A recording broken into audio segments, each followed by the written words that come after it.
Y lo primero que quisiera ver y charlar con ustedes es que vivimos en un tiempo donde llamamos la experiencia del usuario, ¿no? Donde buscamos, no sé cuánto lo han hecho, pero generalmente cuando vamos a tomar unas vacaciones, por ejemplo, y vamos a alquilar un lugar, un hotel o una casa o un departamento, a veces buscamos la puntuación que tiene, ¿no? O buscamos cuál fue la experiencia del usuario que estuvo en ese lugar y buscamos y nos fijamos a ver, por ejemplo, en Google le dan estrellas, ¿no? Le ponen estrellas, 1 estrella, 2 estrellas, 5 estrellas es lo máximo, creo. Y a veces también cuando uno va, nos pasó estando creo en Tandil, que queríamos ir a un restaurante y a veces más que fijarnos en el menú o fijarnos qué era cuál era la comida o qué tal era la comida, nos fijábamos a ver qué puntuación tenía, ¿no? A ver si tiene 5 estrellas, bueno, debe ser bueno, vamos a ir ahí, a ese lugar que tiene una buena puntuación. Y a veces nos olvidábamos de ver otras cosas que son más importantes, como si la comida es fresca, qué tipo de comidas hacen, si hay comida sin sal, si hay comida... Bueno, a veces, mientras sea el lugar lindo o sea lindo para sacarnos una selfie, no sé si alguno lo ha visto, pero en algunos lugares, y acá en 9 de Julio también hay lugares que son muy, como dicen ahora, instagrameable, algo así, ¿no? Que es lindo para subir una foto para Instagram, pero la comida no sé si es tan buena. El lugar es lindo, bonito, tiene buena vista, buenas luces, pero no sé si es tan bueno la comida o el servicio o la atención. Y muchas veces nos hemos vuelto un poco expertos en esto de evaluar las cosas, ¿no? A veces evaluamos, decimos, el lugar estaba bueno, la atención no fue buena, la comida tardó en servirse, la atención del mozo, había un solo mozo para un montón de mesas. Bueno, nos hemos vuelto un poquito justamente de puntuar todo, ¿no? De decir, a ver, esto qué puntuación se merece. Y a veces nos pasa lo mismo con la iglesia. O sea, cuando el problema justamente es cuando nosotros arrastramos esta misma mentalidad de puntaje cuando venimos a la reunión, o cuando congregamos, o cuando asistimos a una reunión, ¿no? Y a veces nos volvemos un poco consumidores de la reunión y decimos, a ver, la banda sonó bien, los coritos me gustaron, estuvo bueno, se cantaron coritos lindos que me gustaron, el que predicó contó 2 o 3 chistes que me hicieron reír, estuvo bueno. O a veces decimos, la verdad que estuvo bueno porque la reunión terminó temprano, tengo tiempo para volver a casa temprano. Y decimos, la verdad que un 5 estrellas hoy le vamos a poner al culto de hoy. Pero a veces nos pasa que si por ejemplo, la palabra que se predicó nos confrontó, o si el pastor al que predicó nos llamó al arrepentimiento, o a veces, estuvo predicando 50 minutos acerca del pecado, o a veces, decimos, la verdad que los coritos hoy no estuvieron tan lindos, hoy le doy 2 estrellas a la reunión, o 1 estrella, ¿no? Decimos, hoy la verdad que se habló mucho del arrepentimiento, o la palabra fue bastante dura hoy. Entonces le bajamos la puntuación a la reunión. El problema, hermanos, en esto, y es una frase aquí que creo que es importante remarcar, y es esta que está aquí en la pantalla, y dice así: si vos te sentís, la pregunta justamente es esta, ¿no? No es si nosotros nos sentimos cómodos con Dios, sino creo que la pregunta es al revés, si Dios está sintiéndose cómodo con nosotros, ¿no? Esa es debería ser la pregunta. Mateo capítulo 16, versículo 18, acá hay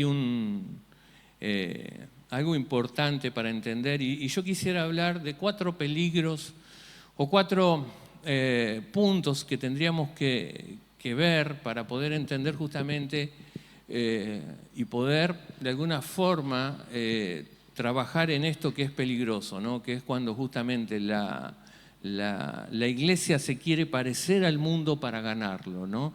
Es un límite tan peligroso a veces, ¿no? Y quisiera que podamos resaltar o trabajar en 4 puntos que vamos a desarrollar brevemente. Y lo primero que tengo que entender, hermanos, es que tenemos dueño, ¿sí? Decirle al que tenés al lado, tenés dueño, no es ni tu esposo ni tu esposa, sino Mateo capítulo 16, versículo 18 dice, y yo también te digo que tú eres Pedro, y sobre esta roca edificaré, ¿qué dice? Mi iglesia, dice el Señor. No dice su iglesia, la iglesia de ustedes, la iglesia del pastor, la iglesia de la denominación tanto, no, dice, sobre esta roca edificaré mi iglesia. Así que el que edifica la iglesia, ¿y la iglesia de quién es? Del Señor. Tenemos que entender esto. Y dice, y las puertas del Hades no van a prevalecer contra ella. Nos encanta esta idea, ¿no? Que muchas veces nos parece importante, la idea de que Jesús es nuestro Salvador, ¿no? Y eso lo decimos a diario y lo compartimos a diario y lo expresamos y damos testimonio que Cristo nos salvó, que Él es nuestro Salvador. Pero el problema viene cuando tenemos que reconocer que Cristo es nuestro Señor también. Él nos salvó, Él pagó un precio y dice que nos compró y que ahora somos propiedad ¿de quién? De Él. Y que la iglesia es de Él. Entonces tenemos que entender esto, que cuando Él dice edificaré mi iglesia, automáticamente está anulando toda nuestra democracia espiritual que nosotros podamos tener. La iglesia a veces creemos que la iglesia a veces nos pareciera que fuera como una cooperativa, ¿no? Donde votamos a ver qué mandamientos nos gustan, a ver qué cosas son lindas, que las promesas de Dios, esta sí. Pero bueno, esto es bastante anticuado, esto habla mucho del pecado, esto habla del infierno, la verdad que esto... pero sin embargo, cuando el Señor dice, edificaré mi iglesia, está usando una palabra que es eclesia, que quiere decir y que denota un gran significado y que quiere decir llamados afuera. O sea que lo que el Señor está diciendo, yo estoy edificando mi iglesia, o sea, yo estoy sacando afuera a mi iglesia, la estoy llamando afuera, y el problema que tenemos acá es que justamente nos cuesta entender que la iglesia es algo que ha sido sacado afuera, llamado de las tinieblas a la luz. Hemos sido sacados del mundo de las tinieblas, del poder del enemigo, y hemos sido atraídos ahora a Jesucristo, a la luz. Sin embargo, hay una gran ironía en esto, y es que la iglesia muchas veces está desesperada por parecerse al mundo del cual fue rescatada. Y ese es un problema. Hoy en día la iglesia, muchas congregaciones están preocupadas por parecerse más al mundo, cuando en realidad hemos sido sacados de ese lugar. Y justamente tenemos que tener cuidado en esto, porque no es que nosotros podemos hacer lo que nosotros nos place con la iglesia del Señor. No es que nosotros podemos tomar nuestras propias decisiones. El domingo, si Dios quiere, vamos a estar compartiendo la visión que tenemos como iglesia. Y no es un invento humano, sino es aferrarnos a la palabra, lo que Dios quiere para nosotros como iglesia, lo que Él ya estableció para nosotros como iglesia, hacia dónde vamos. Por eso es importante, hermanos, y hay una frase que dice un pastor que me gusta mucho y dice justamente, la iglesia es el lugar donde el hombre calla y donde Dios habla a través de su palabra. Se las vuelvo a decir, la iglesia es donde el hombre calla y donde Dios habla. Lamentablemente hoy muchas veces es al revés. Hacemos callar a Dios y hablamos nosotros de nuestra propia vida y contamos cosas y hablamos lo que a nosotros nos parece, cuando en realidad lo que deberíamos hablar simplemente es la palabra de Dios. Por eso lo primero que tenemos que saber y que tenemos que entender es que Dios es el dueño de cada uno de nosotros y Dios es el dueño de la iglesia. ¿Sí? ¿Te animás a decírselo al que tenés al lado, así se acuerda? Dios es nuestro dueño, es tu dueño, es el dueño de la iglesia. Y cuando entender esto, ¿no? Que el peligro justamente está ahí, ¿no? De que hemos sido sacados del mundo y a veces nos queremos parecer al mundo para poder justamente ganar almas para Dios. Recuerden que el principio, lo que empezamos hablando de esto, es justamente esto, ¿no? El riesgo que hay hoy de querer que la iglesia se quiere parecer al mundo para atraer al mundo hacia Dios. Y esto es un gran peligro. El punto número 2 que me gustaría hablar con ustedes es que hoy muchas iglesias o muchos de los cristianos estamos buscando más la terapia que buscar santidad para nuestras vidas. ¿Sabe que Efesios capítulo 1, versículo 13 dice que fuimos sellados con el Espíritu Santo de la promesa? El Espíritu Santo nos selló, nos hizo, somos hijos de Cristo, nos hizo hijos de Dios, ya no somos dueños de nosotros mismos, sino que Él es nuestro dueño, como decíamos recién. Pero no solo eso, sino que ahora el Espíritu Santo está trabajando en nuestra vida y nos selló y nos puso un sello de que somos propiedad de Dios. Y a veces se ha estado cambiando al Espíritu Santo por una terapia. ¿Cuántos han escuchado y lamentablemente hoy se escuchan pastores que parecen más psicólogos que pastores? Y lamentablemente lo que ha hecho esto de hablar como psicólogo y traer, en vez de que el Espíritu Santo sea quien trabaje y quien imparta santidad en nuestras vidas, hemos dejado muchas veces que la psicología se meta dentro de la iglesia y empezamos justamente con problemas que hay cristianos tan frágiles que colapsan al primer problema, colapsan, no saben qué hacer. ¿Por qué? Porque han sido justamente alimentados muchos de ellos con una dieta de que vos sos el campeón. Vos podés, dale que vos podés. En lugar del mensaje que nos trae la palabra de Dios y que trajo Jesús y dijo, niégate a ti mismo, toma tu cruz y sígueme. Por eso muchas veces hay cristianos tan frágiles, ¿no? Porque, hermanos, la verdadera sanidad de nuestro corazón tenemos que entender que no sucede cuando nos dicen lo valioso que somos. Hoy muchas veces los pastores, iglesias o hermanos tratan de levantar a las personas diciéndolo, vos sos valiosa, vos valés mucho, sí, esa es parte de la realidad, pero ¿sabe qué? Lo más importante es que nosotros deberíamos darnos cuenta lo miserables que somos para correr a Cristo y correr a la cruz buscando la gracia, la misericordia y el perdón de Dios para nuestras vidas.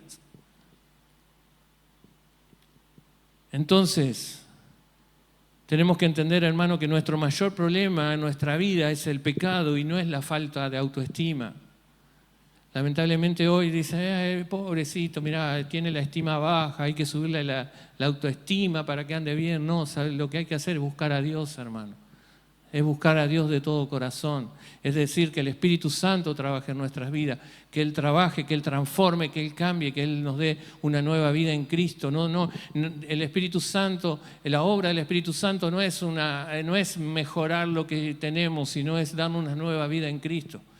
Por eso que hoy podamos entender, hermanos, que la verdadera iglesia no se trata justamente de una terapia personal, de decir, a ver, ay, qué pobrecito, no, hay que levantarle la autoestima, hay que decirle que es lindo, que... No, hermanos, vayamos a la realidad, vayamos a Cristo. Señor nos ayude El punto número 3 y el gran peligro que hoy están corriendo iglesias y nosotros no es que nos quedamos afuera y decimos no, nosotros no, por eso hoy estamos hablando de esto, porque creo que también es para nosotros. Poder entender que lamentablemente hay un mal y hay una enfermedad que se ha instalado hoy también en la iglesia, se llama pragmatismo. Y tiene que ver con que hemos justamente sacado a Dios y hemos puesto al hombre. Hay un versículo que dice, Romanos capítulo 12, versículo 2, dice, no se conformen a este siglo, sino sean transformados por medio de la renovación de vuestro entendimiento. Podamos entender a veces justamente, ¿sabe cuál es el peligro de hoy? Que no tenemos miedo de que el mundo piense que somos anticuados, que somos distintos a ellos. Tenemos miedo de hablar la verdad. Tenemos miedo de que nos digan que somos retrógradas. Que nos digan, no, pero vos sos un anticuado, mirá. Y entonces, ¿qué pasa? Queremos caerle bien.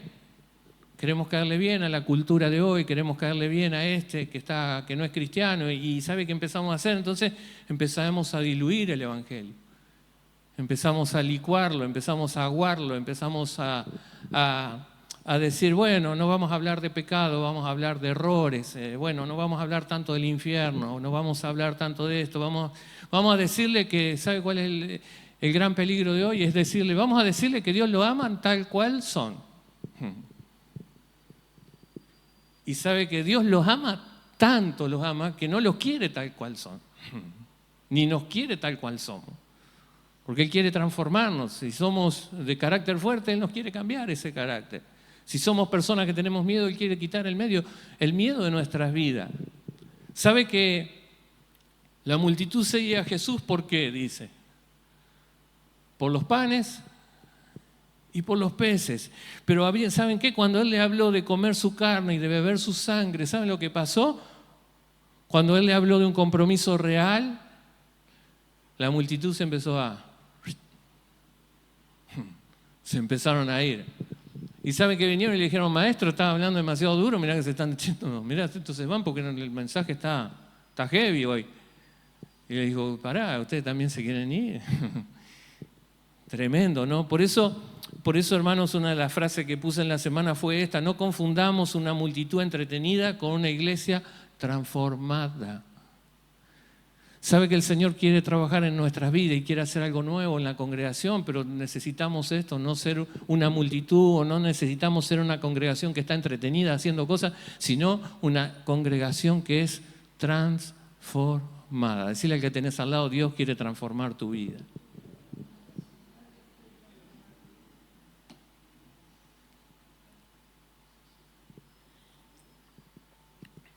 Por eso decimos que hay una enfermedad que está carcomiendo nuestra vitalidad espiritual como iglesia. A veces en las congregaciones modernas justamente, y lo que hablábamos recién, es el pragmatismo. ¿Qué es el pragmatismo? Es esa filosofía que pregunta, a ver, que dice, ¿qué, esto funciona? ¿Esto atrae gente? Esto lo hace el mundo, vamos a hacerlo acá en la iglesia también para que la gente venga. A ver, hay que poner humo para que la gente, hay que poner luces que prende, apague y vamos a poner humo y vamos a hacer así, vamos a hacer allá, porque en el mundo esto funciona, vamos a hacerlo en la iglesia también para que funcione. Eso es pragmatismo, en vez de decirle, a ver, Señor, esto que vamos a hacer es bíblico. Señor, esto que vamos a hacer honra. Señor, esto lo que vamos a hacer es lo que vos querés hacer, o simplemente estamos tratando de copiar costumbres del mundo. Podamos en este tiempo volver a poner a Dios en el centro de nuestras vidas, en el centro de la congregación. Lamentablemente yo tengo que pedir perdón como pastor porque muchas veces he cometido el error de sacar a Dios y de tomar decisiones humanas. Y así me ha ido. El Señor nos ayude en este tiempo. Si el Señor nos corrige y nos habla es justamente para que podamos cambiar, para que podamos mejorar, para que podamos ser una congregación verdaderamente transformada, no gente que la tenemos que entretener en cada reunión, sino que vengamos a ser transformados por el poder y por la palabra de Dios. ¿Amén? Cuando la adoración y cuando tenemos que diseñar una reunión para que el que viene por primera vez, el inconverso, se sienta cómodo, hermanos, hemos perdido el propósito realmente de la iglesia. ¿Sabe que allí en el desierto, cuando levantaron el becerro de oro, fue justamente un intento de adorar a Dios usando los métodos de Egipto? Y ese problema que tenemos hoy, queremos adorar a Dios usando los métodos del mundo. Y eso es lo que pasa justamente cuando traemos las técnicas que el mundo hace para vender algo. A veces vemos iglesias que están armadas y que parecen una empresa más que una iglesia, porque justamente quieren vender el Evangelio. Vamos a vender el Evangelio, a ver cómo lo vendemos. A ver, necesitamos hacer esta estrategia de marketing, necesitamos hacer esto, necesitamos hacer aquello. Hermanos, ¿sabe qué? El Evangelio no se vende. El Evangelio, ¿sabe qué? Se proclama, se predica. Y hay un problema, hermanos, que si el Evangelio que cada uno de nosotros vivimos no está chocando contra la cultura que hoy vivimos, probablemente no estamos viviendo un evangelio verdadero. Si nosotros como hijos de Dios vivimos de una forma que nos parecemos demasiado al mundo, el tema es, no sé si realmente estamos viviendo el verdadero evangelio. Señor nos ayude en todo esto, amén. El punto 4 es poder encontrar justamente fortaleza en la unión y no en la emoción. Hay hermanos, hablaba con algunos pastores hace un tiempo y me decían, la verdad, como que cada reunión tenían que prender fuego la reunión para que la gente se fuera animada, avivada, y el lunes ya estaba por el suelo. Y el próximo domingo volver a levantarlos y volver a que levanten la mano y que estén todos contentos para que el lunes o martes otra vez en el piso. Y eso es tratar de que la iglesia reciba fortaleza a través de la emoción, a través de las emociones, a través de cosas, de un evangelio actuado muchas veces. ¿Sabe que Pablo decía en Filipenses capítulo 4, versículo 13, versículo súper conocido? Dice, todo lo puedo en Cristo que me fortalece. Y cuando este versículo lo nombramos muchas veces, es sacado fuera de contexto, ¿no? ¿Para qué? Para prometer éxito en los negocios, para prometer que el que es deportista le va a ir bien, que va a meter goles, que el otro se va a poder comprar la casa, que el otro va a cambiar de trabajo. Pero ¿sabe qué? Pablo estaba hablando acá de contentamiento en medio de la prueba. Y él decía, en medio de la prueba, en medio de esta situación que estoy pasando, todo lo puedo en Cristo que me fortalece. Recibo la fortaleza de Cristo. Por eso la fortaleza de Cristo en nuestra vida y en una iglesia no reside, hermanos, en los programas, ni en las luces, ni en el carisma, ni en los saltos, ni en el caerse al piso, sino que la fortaleza de la iglesia y de cada uno de nosotros está basada en nuestra unión con Cristo. Una iglesia fuerte es aquella, hermanos, donde la palabra de Dios se expone con fidelidad, donde el pecado se confronta y donde la gracia se exalta como nuestra única posibilidad, como nuestro único recurso para poder acercarnos a Dios. A veces, ¿sabe qué?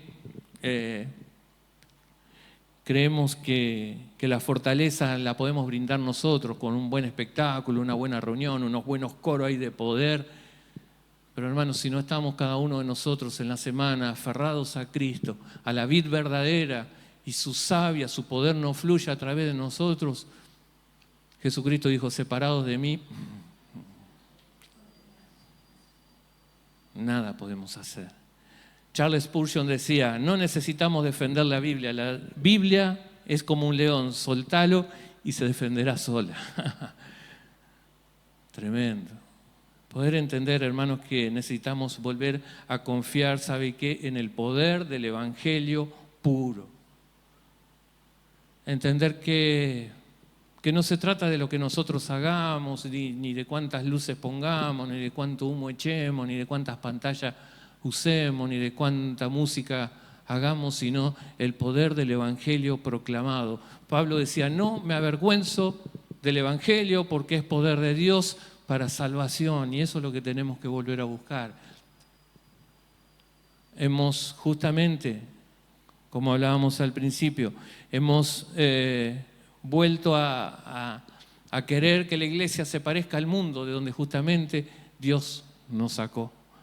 Queremos parecernos al mundo para ganarnos y terminamos enredados con las cosas del mundo. Hay una enfermedad justamente y que yo no quiero que nos pase a nosotros. Y por eso hoy estamos hablando de esto. Porque no queremos justamente volver a tener una iglesia llena de gente, pero que esté vacía de Dios.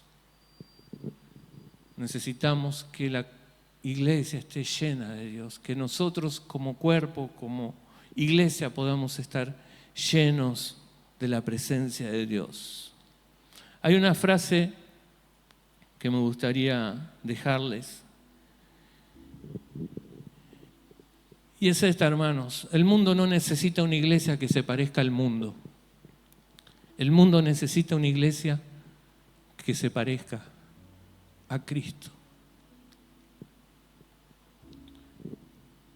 Te invito a que la puedas leer conmigo y dice, el mundo no necesita una iglesia que se parezca al mundo. El mundo necesita una iglesia que se parezca ¿a quién? A Cristo. ¿Por qué el título que hoy estamos hablando es una iglesia o la iglesia de las 2 estrellas? Nosotros decíamos al principio que estamos en una época de puntuación, ¿no? Una época donde todos le ponemos puntaje y donde entramos a buscar algo en Google y nos aparece 5 estrellas, 2 estrellas, 1 estrella, si es malo, ninguna estrella, si es bueno, 5 estrellas. Y decíamos que esto lamentablemente a veces lo hemos traído a la iglesia. Si la reunión fue pum para arriba, le ponemos 5 estrellas. Ahora si se nos habló de corrección, de pecado, de disciplina. Si el pastor no contó tantos chistes, si la reunión se hizo larga y se habló del pecado, si nos confrontaron, ahí le ponemos 1 estrella. Decimos la verdad que no fue tan buena la reunión. Pero déjenme leerles la reseña que el profeta Isaías hizo de Jesús. 700 años antes que Jesús naciera, el profeta Isaías va a escribir estas palabras. No hay parecer en él ni hermosura, despreciado y desechado entre los hombres, varón de dolores. Hermanos, si Jesús viniera hoy a predicarnos viniera hoy a predicar a muchas iglesias modernas, muchos de los que están dentro de la congregación, los pastores, los ujieres, los que trabajan, se pondrían un poquito nerviosos. ¿Sabe por qué? Porque quizás el sermón, la prédica de Jesús sería un poquito larga, quizás sería demasiado ofensivo. ¿Sabe que Jesús cómo predicaba? A los religiosos le decía víbora. Sepulcros, están llenos de pudredumbre adentro. Era duro lo que él hablaba. Quizás el aspecto no sería demasiado. Hoy se visten zapatos de charol, trajes lujosos, artistas, subidos arriba de un escenario predicando el Evangelio. Si Jesús viniera hoy, quizás sería demasiado común para ser un pastor o para predicar. Si fuéramos a las referencias del ministerio de Jesús en el Google, quizás tendría 1 estrella, 2 estrellas. ¿Cuántos le pondrían? Mucha gente hoy. Serían dejarían este comentario quizás, ¿no? gran poder para sanar, pero pésimo servicio al cliente. Me dijo que vendiera todo lo que tenía y lo siguiera. No lo recomiendo.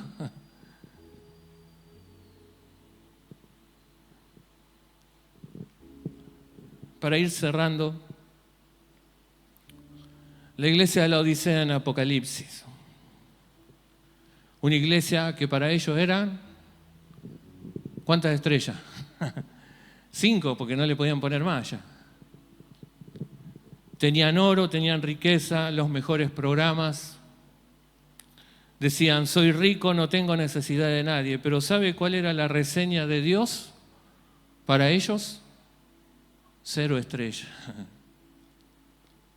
¿Sabe lo que Dios habla de esta iglesia? Dice, ustedes son desventurados, miserables, pobres, ciegos, desnudos. Los voy a vomitar de mi boca.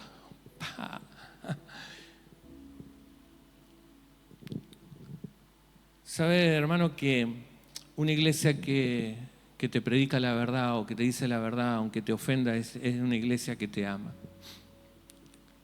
Una iglesia que te entretiene mientras vas camino al precipicio no es la iglesia que Dios diseñó y la que Dios edificó.